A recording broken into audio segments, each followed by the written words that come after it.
ওম শ্রী পরমাত্মনে নমঃ। শ্রী গুরু মহারাজের চরণ কমলে জানাই আমার শতকোটি প্রণাম। ঈশ্বরের স্বরূপ জানার জন্য সাধু সন্তগণ বেছে নেন দুর্গম পাহাড় বা অরণ্য, পাবন গঙ্গার তীর অথবা নির্জন গুহা। সাধুর বেশভূষা দেখে তার নির্ধারণ করা যায় না।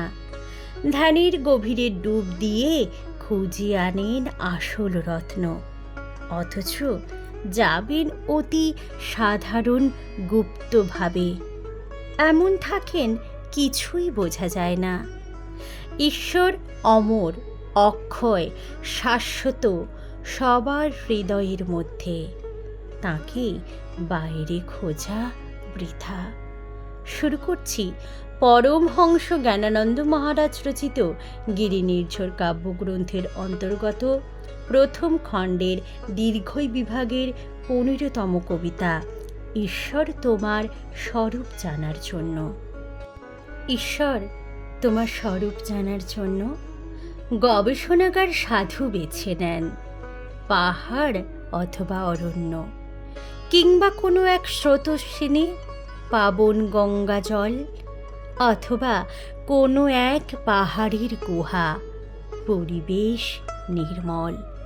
কখনো তীর্থ পর্যটনের হয়েন রামতা যোগী, বেশভূষা তার এমন করেন মহাতেজ বৈরাগী।